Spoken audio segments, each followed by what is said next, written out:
The husband who never finished dying, the forgotten body beneath the house of the Appalachians.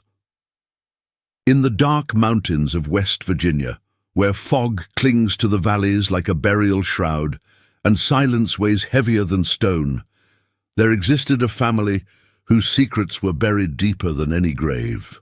This is not a tale of ghosts or curses, but something far more disturbing, a story of flesh and blood, of forbidden bonds that twisted a family tree into something unrecognizable, of a man who disappeared but never truly left, and of a house that held more than memories beneath its rotting floorboards. What you are about to hear is the true account of the Pritchard family, a clan that lived in isolation for generations, bound by bloodlines so tangled that even death could not untangle them. This is a story that will make you question what happens when humanity is stripped away by mountains, poverty, and the suffocating weight of inbreeding that turned relatives into something else entirely. The year was 1987, when social worker Margaret Chen first drove down the muddy path leading to the Pritchard property in McDowell County, West Virginia. The Appalachian Mountains rose around her like the walls of a prison, their peaks disappearing into a grey mist that never seemed to lift. She had been warned by the county office that the Pritchards were different, that they kept to themselves, that previous workers had found the visits unsettling. But Margaret had worked in these mountains for 12 years, and she thought she had seen everything poverty and isolation could do to a family. She was wrong. The house appeared through the trees like a rotten tooth jutting from diseased gums. It was a structure that defied architectural logic, additions and repairs, made over decades without plan or skill, creating a building that seemed to lean in multiple directions at once. The wooden boards were grey with age and moisture, some missing entirely, revealing the darkness beneath like missing teeth in a skull. As Margaret stepped from her vehicle, the first thing that struck her was the smell, a thick, sweet odor of decay, mixed with something else, something organic and wrong that made her stomach clench. 3 figures watched from the sagging porch. The woman, who Margaret would later learn was Darlene Pritchard, age 42 but looking 60, stood with her shoulders hunched forward, her face a landscape of premature aging, and something else, features that seemed slightly off-center, eyes set too far apart, a mouth that hung open revealing gaps where teeth should have been. Beside her stood 2 children, though calling them children felt insufficient for what Margaret saw. The boy, Thomas, was 16 but had the physical development of someone much younger, his limbs thin and twisted, his head slightly too large for his body, tilted at an angle that suggested his neck muscles could not properly support its weight. The girl, Sarah, 14, clutched her mother's stained dress with hands that had too few fingers, her eyes moving independently of each other as she tracked Margaret's approach. Margaret forced her professional smile, the one she had perfected over years of difficult visits. "Good morning. I'm Margaret Chen from McDowell County Social Services. I'm here for our scheduled appointment." Darlene's response was slow, her words forming with difficulty, consonants blurred together. "We've been expecting someone. Mama said the government people always come eventually." "Datil." The accent was thick Appalachian, but there was something else underneath, a slurring quality that suggested more than dialect. Margaret climbed the 3 steps to the porch, noting how each board groaned under her weight, how the entire structure seemed to sway slightly. "May I come inside? I'd like to talk about how things are going with the children, make sure everyone has what they need." The interior of the house was dim, lit only by the weak daylight that filtered through windows covered in years of grime. The smell was stronger here, that sweet, rotting odor mixed with unwashed bodies, mildew, and something underneath that Margaret could not identify, something that made the back of her throat close. The main room served as kitchen, living area, and what appeared to be sleeping space, mattresses covered in stained sheets piled in corners. But it was the photographs that caught Margaret's attention, dozens of them tacked to the walls in no particular order, yellowed images dating back decades. As her eyes adjusted to the darkness, she began to notice something deeply disturbing about these family portraits.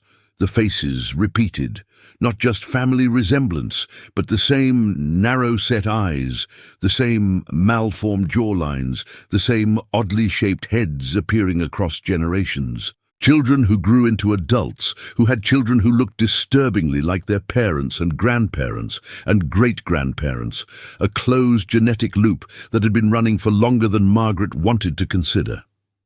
"That's Grandpa Elijah," Darlene said, pointing to a photograph of a man with the same wide-set eyes as her own. "And that's Grandma Ruth. She was also his sister and his cousin, twice removed and then brought back close, if you understand." Margaret did not understand, and the part of her that did desperately wished it didn't.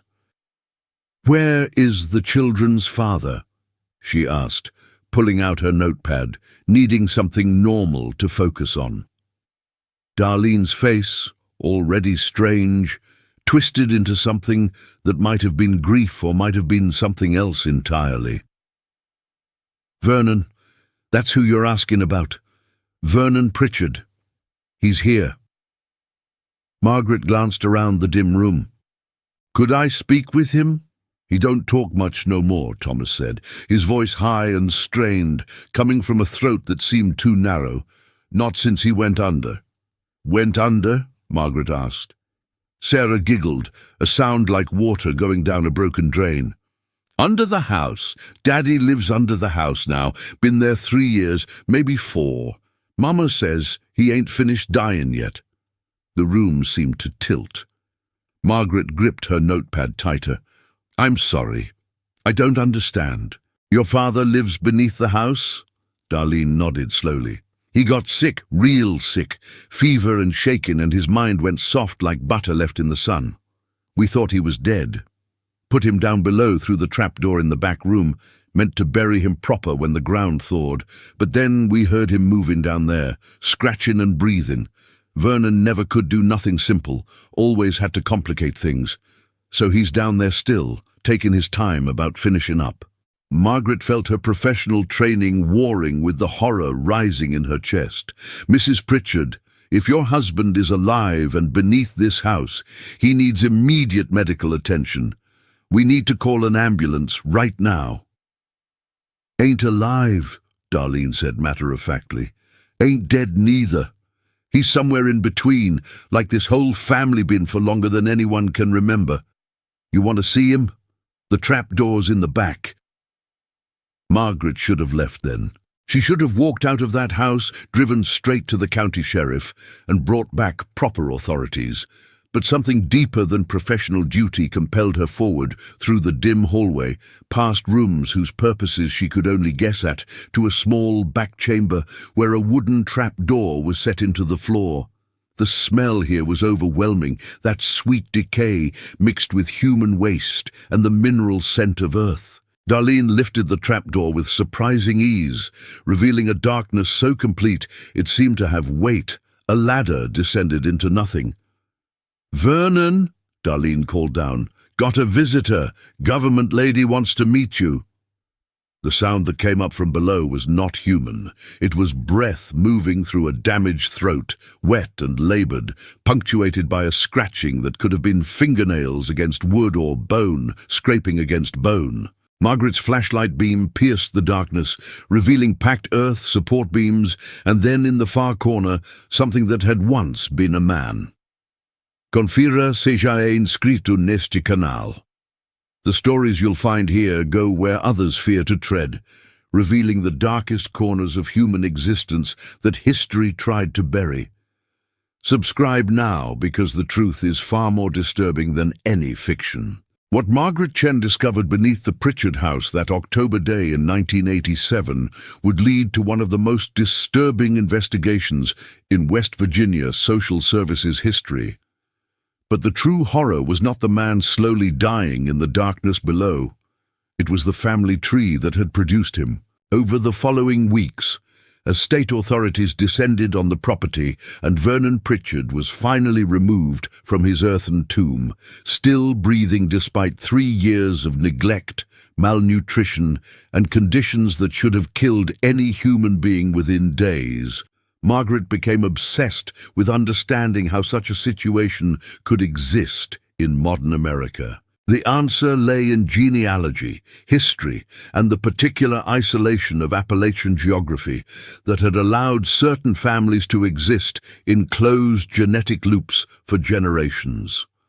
The Pritchard family history, pieced together from county records, census data, and the confused testimonies of family members, painted a picture of systematic inbreeding dating back to the early 1800s. The original Pritchard patriarch, Josiah Pritchard, had settled in what would become McDowell County in 1823 with his wife Rebecca and their 7 children. The family claimed a hollow deep in the mountains, far from the scattered settlements that would eventually become towns. In those early years, the isolation was geographic. The nearest neighbors were 15 miles away over rough mountain terrain, and winter made travel impossible for months at a time. When the children of Josiah and Rebecca came of marriage age, there simply were no other options. The oldest son, Jeremiah, married his sister Constance in a ceremony performed by their father. The county had no record of it, no church sanctioned it, but in the hollow where the Pritchards lived, it became fact. They produced 6 children, 3 of whom survived to adulthood, all showing signs of what we now understand as inbreeding depression. The family history from that point forward read like a genetic nightmare, a closed loop of first-cousin marriages, uncle-niece unions, and in several documented cases, parent-child relationships that produced offspring with increasingly severe physical and cognitive impairments. The Pritchard family tree was not a tree at all, but a tangled vine that looped back on itself again and again, each generation more compromised than the last. Dr. Howard Brennan, the geneticist brought in by the state to evaluate the surviving family members, spent 3 months analyzing blood samples, constructing family histories, and documenting the physical manifestations of what he called the most extreme case of sustained consanguinity in American medical literature. His report, which remained sealed by court order until 2015, contained photographs and medical data that shocked even hardened professionals. Vernon Pritchard, the man found beneath the house, was the product of 5 generations of inbreeding so severe that his genetic diversity was comparable to that of someone whose parents were identical twins. His mother, Clara, had been both his father's sister and his cousin, the result of a union between her parents, who were themselves siblings. Vernon's wife, Darlene, was his second cousin, his niece, and his half-sister, a relationship so complicated that even geneticists struggled to calculate the exact coefficient of inbreeding. Their children, Thomas and Sarah, were among the most inbred individuals ever medically documented in the United States. Thomas had an IQ measured at 45, severe skeletal abnormalities, including a curved spine and partially fused vertebrae, heart defects, and a condition called mandibular hypoplasia that made eating and speaking difficult. Sarah was deaf in one ear, had vision problems due to malformed optical nerves, possessed only 7 fingers total across both hands, and showed signs of early-onset dementia at age 14.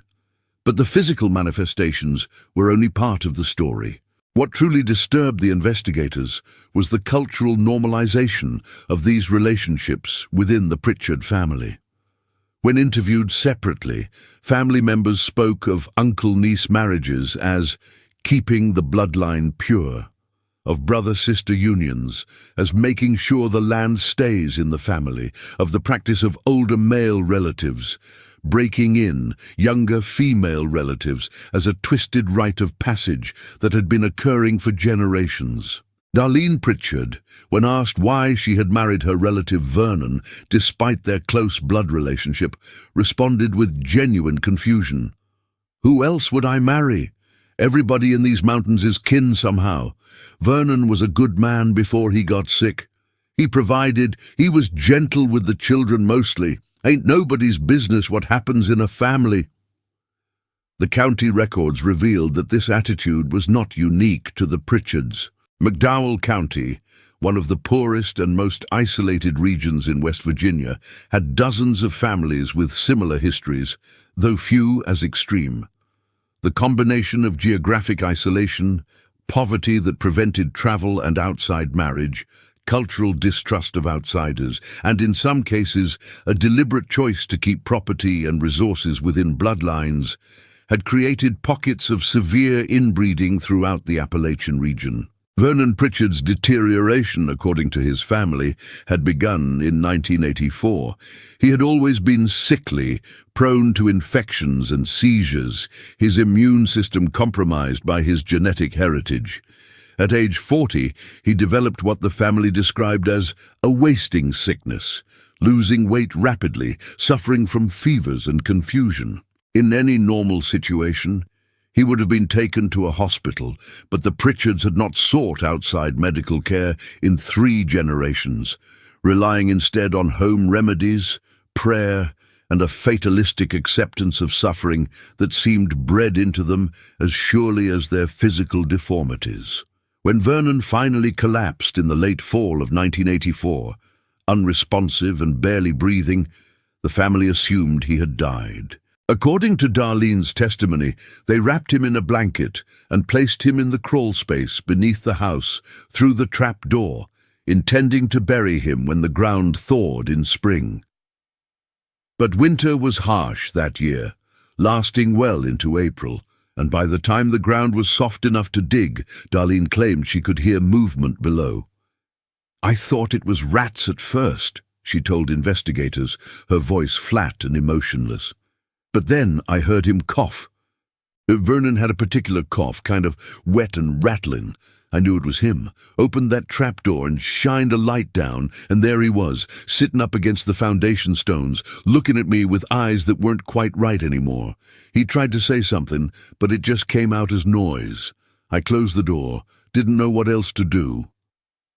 For 3 years, Vernon Pritchard existed in the darkness beneath his own house, in conditions that defied medical explanation. He survived on whatever scraps of food Darlene occasionally threw down through the trap door, on water that dripped through the floorboards when it rained, on sheer biological stubbornness that even Dr. Brennan could not fully explain. When he was finally brought up into the light in 1987, he weighed 82 pounds. His muscles had atrophied to the point where he could not stand. His skin was covered in sores and fungal infections, and his mind was so far gone that he could not recognize his own children. He would die 6 weeks later in a Charleston hospital, never having regained the ability to speak coherently, his body finally giving up what it should have surrendered years earlier. The investigation into the Pritchard family expanded rapidly once state authorities understood the scope of what they were dealing with. Margaret Chen, now working alongside state police, genealogists and medical professionals, began mapping the family connections throughout McDowell County and the surrounding region. What they discovered was not a single isolated family, but an interconnected network of related clans whose bloodlines had been mixing and remixing for over a century and a half, creating a genetic catastrophe that had been hiding in plain sight in one of America's most forgotten regions. The mountains had kept their secrets well. The hollers and valleys of southern West Virginia were home to families with names like Whitaker, Fugate, Combs, and Pritchard, families who had lived in virtual isolation since before the Civil War. Many had descended from the same small group of settlers who had moved into the region in the early 1800s, and with limited options for outside marriage, they had intermarried repeatedly across generations. County marriage records, when they existed, showed a dizzying array of first-cousin unions, second-cousin marriages, and relationships that were even closer. But these official records only told part of the story. Many of the most problematic unions had never been officially registered, occurring within families who did not trust government record-keeping and preferred to handle such matters privately. The practice had created what geneticists would later term genetic islands, populations so isolated and interrelated that they had developed unique genetic signatures found nowhere else in the world. Some of these signatures were benign, unusual but harmless variations. Others were devastating. The Fugate family, living 30 miles from the Pritchard homestead, had become known locally as the Blue People due to a condition called methemoglobinemia that gave their skin a distinct blue tint, a recessive genetic disorder that had spread through the family due to repeated intermarriage. The Whitaker family, documented in the early 2000s, showed similar patterns of severe inbreeding, with multiple generations of individuals suffering from cognitive impairments, physical deformities, and social isolation. But the Pritchards represented perhaps the most extreme example, a family that had taken the practice to its ultimate conclusion. Thomas Pritchard, now in state care following his removal from the family home, spoke haltingly to counselors about his understanding of family relationships. His testimony, recorded over multiple sessions and transcribed with difficulty due to his speech impediments, provided a window into how these relationships were perceived from inside the closed system. "Mama said we was special," Thomas explained, his twisted hands gesturing awkwardly as he struggled to form words. "Said our blood was pure, not mixed up with outsiders who didn't understand our ways. She said Daddy was her uncle and her cousin and her brother in different ways, that it all got confusing, but it didn't matter because we was all Pritchards, and Pritchards took care of their own. I asked her once why me and Sarah looked different from kids I seen in town when we went for supplies, why we couldn't do things they could do, and she said it was because we was closer to God, that we was tested special." Sarah Pritchard, undergoing treatment for her various medical conditions at a state facility, provided similar accounts, though her cognitive impairments made communication even more difficult. What emerged from hours of patient interviews was a picture of a family culture that had completely normalized relationships that would be criminal in any other context, that had reframed genetic disaster as divine testing, that had created an entire worldview to justify and perpetuate practices that were destroying them generation by generation. The house itself yielded further horrors as investigators conducted a thorough search. The crawl space where Vernon had been left to languish contained makeshift bedding, suggesting he had spent the years in a semi-conscious state of survival, eating insects, rats, and whatever minimal food his wife provided. But more disturbing was what they found in the walls. Hidden in a sealed section of the basement were the remains of 3 infants, wrapped in rotting cloth, their tiny bones showing signs of severe deformities. Darlene, when confronted with this discovery, explained with the same flat effect that had characterized all her statements that these had been babies born to her and Vernon who weren't right, who had died shortly after birth, or had been helped along when it became clear they would not survive. "Wasn't no point in getting authorities involved," she said. "Baby dies. You put it to rest. That's how it's always been done. My mama had 6 babies who didn't make it, and her mama before that had even more. When the blood gets too close, sometimes the babies aren't strong enough.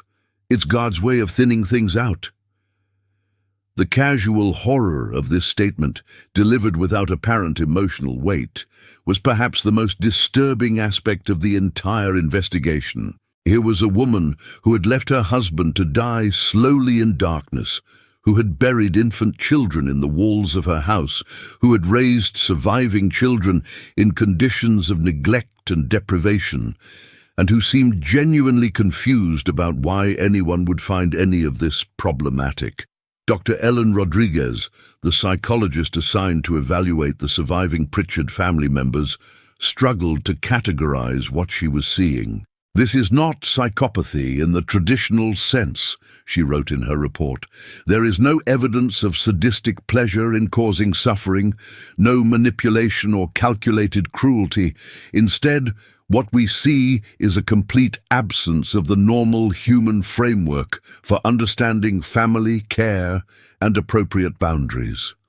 Generations of isolation and inbreeding have created not just physical and cognitive impairments, but a kind of cultural and emotional inbreeding as well. These individuals are operating within a closed system that has its own internal logic, one that bears little resemblance to the outside world." The community response to the Pritchard case was complex and troubling. While some locals expressed shock and called for justice, many others were defensive, arguing that the Pritchards should have been left alone, that they were being persecuted for mountain ways that outsiders didn't understand. Several families with similar histories quietly withdrew their children from school and became even more isolated, fearing that they would be next to face state intervention. At a community meeting held in the McDowell County Courthouse, tensions ran high. "You government people come in here thinking you know what's best," shouted one man, who identified himself only as Earl. "These families been in these mountains longer than your agencies existed. They got their own ways. Ain't perfect maybe, but they survive. Now you want to rip apart families, put people in institutions, tell us how to live. This is exactly why we don't trust outsiders." Others pushed back against this attitude. "My grandparents came from these same mountains," said local teacher Patricia Holbrook, her voice shaking with emotion. "And they got out. They married outside the family. They gave their children a chance at a normal life. What happened to the Pritchards isn't tradition, it's tragedy. Those children deserve better. Vernon Pritchard deserved better than to die in darkness under his own house.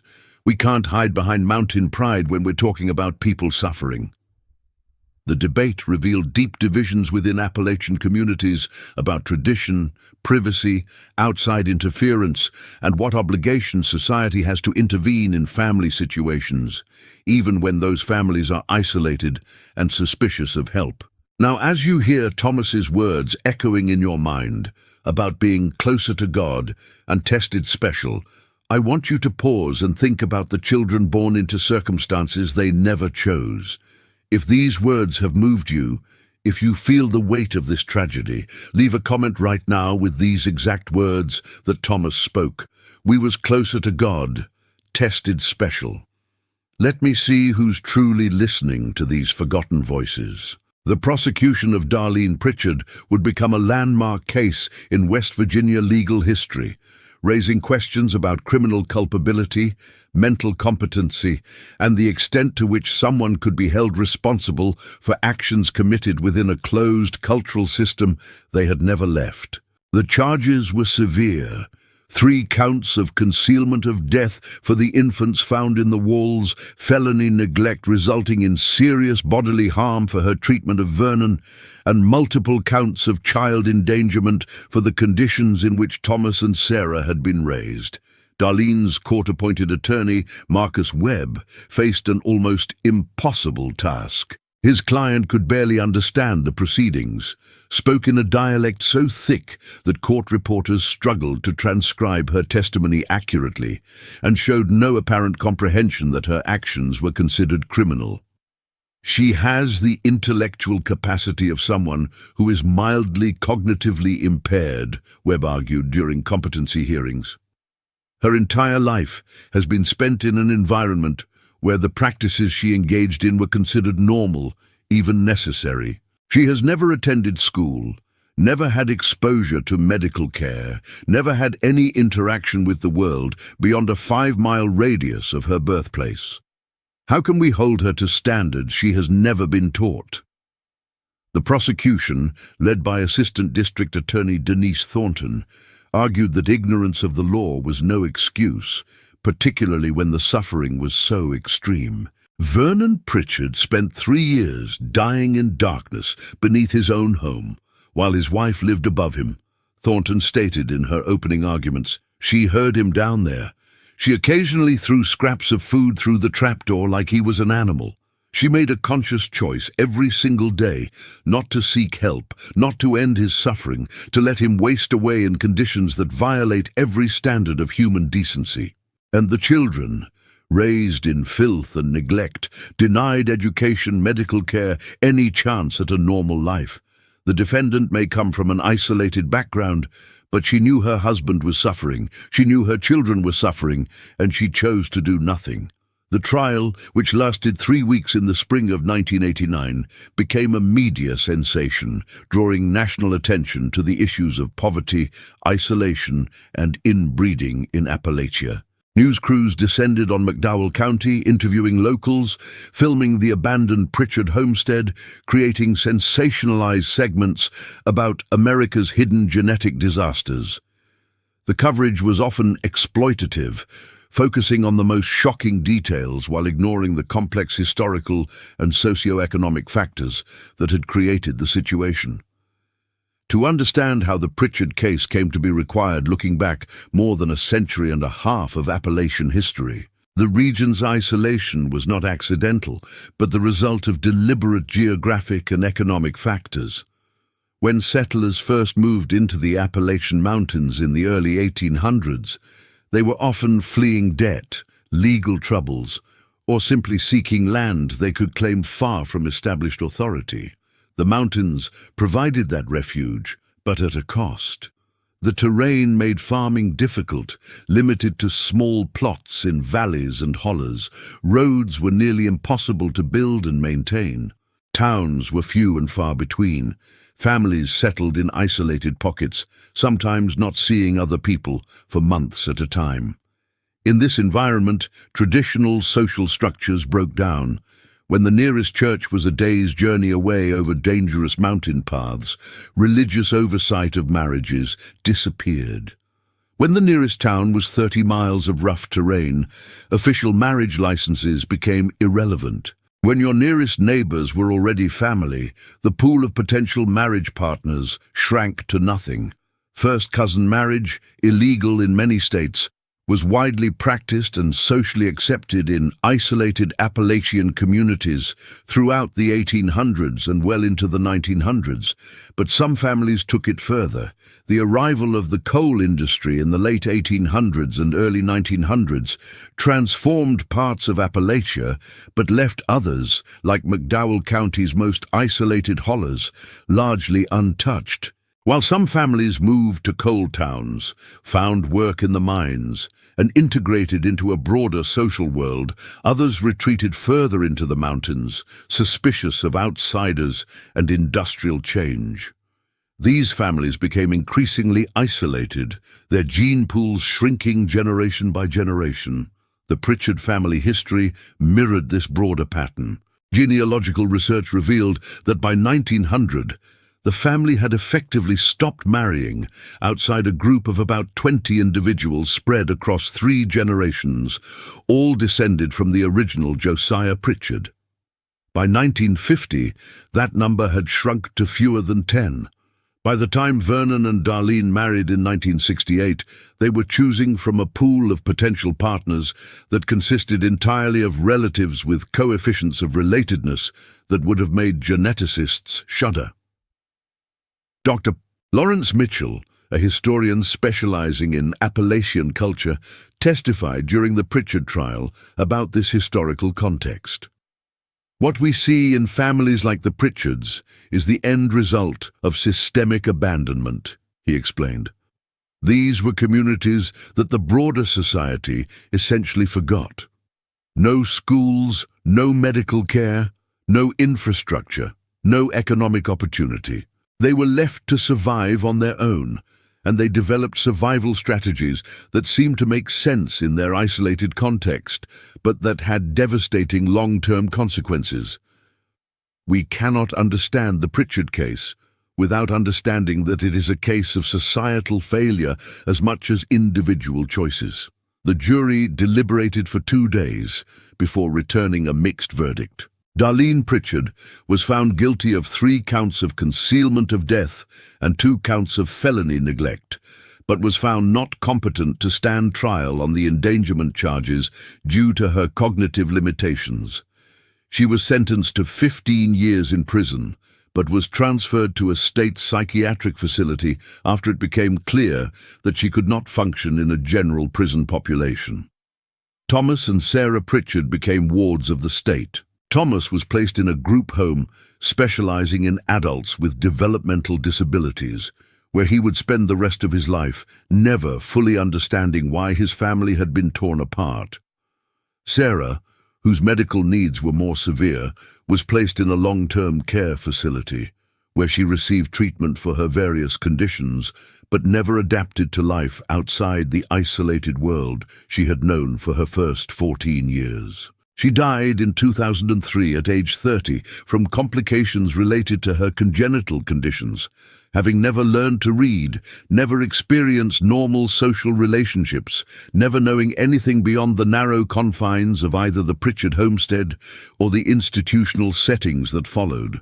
The Pritchard house stood empty for years after the family was removed, a sagging monument to generational tragedy in the West Virginia mountains. Locals avoided it, not out of supernatural fear, but from a deep discomfort with what it represented. The property was eventually seized by the county for unpaid taxes and demolished in 1995. The contaminated soil beneath scraped away, and the site left to return to forest. But the story did not end with the destruction of the building or the scattering of the family. The case prompted a broader examination of inbreeding in isolated American communities, leading to genetic studies, public health initiatives, and difficult conversations about the balance between cultural autonomy and the duty to protect vulnerable individuals.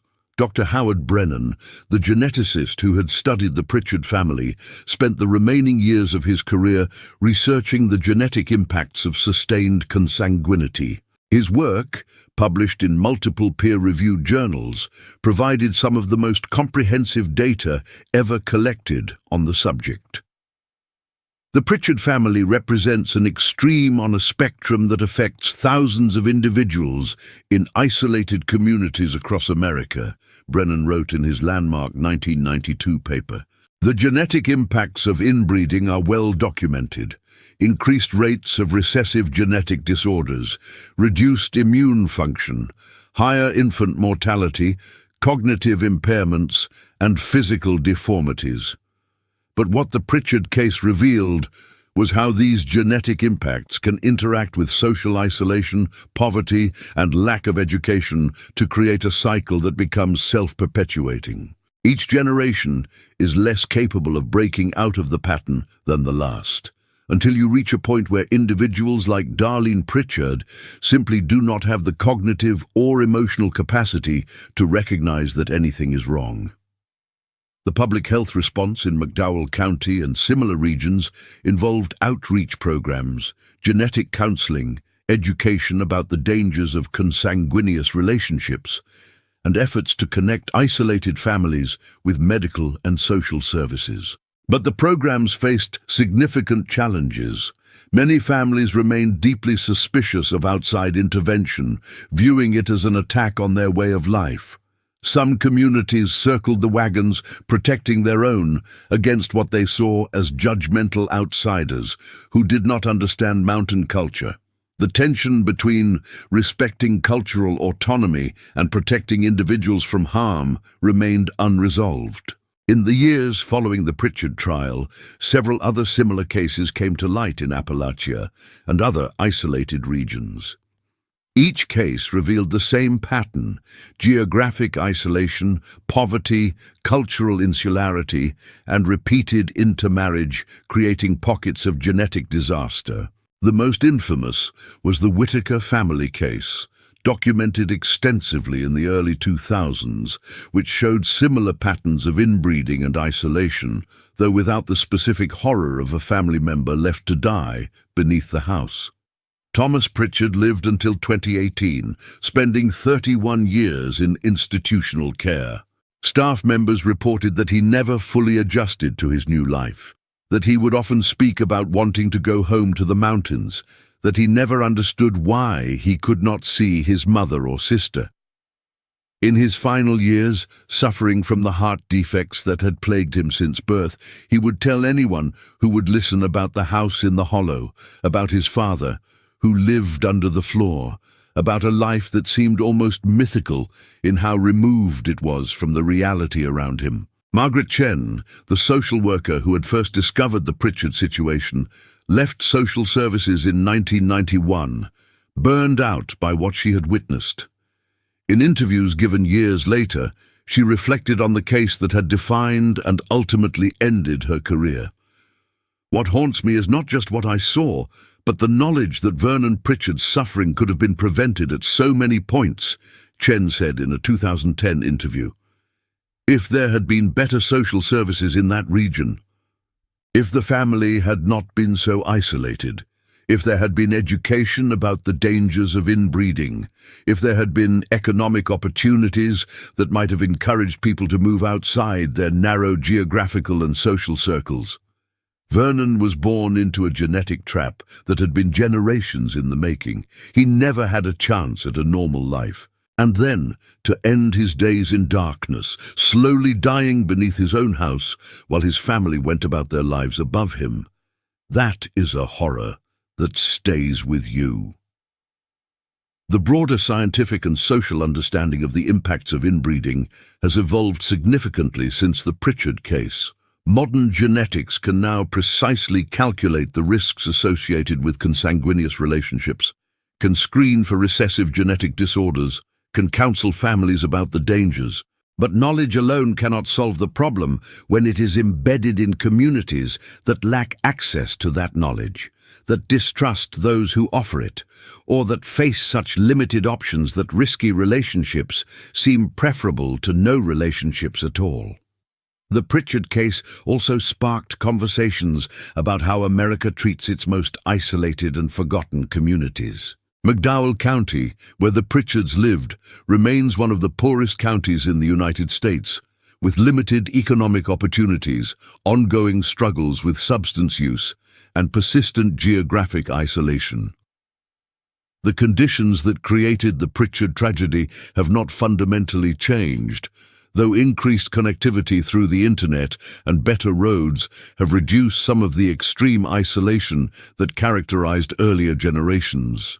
Some descendants of the broader Pritchard family line still live in West Virginia, though most have moved away from the most isolated hollers and have married outside the narrow family circle. They carry with them a complex legacy, a family history that is difficult to acknowledge but impossible to forget. One such descendant, Rebecca Morrison, born Rebecca Pritchard in 1985, shared her perspective in a 2019 interview. I grew up knowing there was something wrong with my family history, but nobody would talk about it directly, Morrison said. There were whispers about relatives who were slow or deformed, about babies who died, about people who lived in conditions that nobody wanted to describe. When I was 16, I finally asked my grandmother directly what everyone was avoiding, and she told me about Vernon, about Darlene, about the house and what had happened there. I felt such shame, like I was carrying this genetic curse.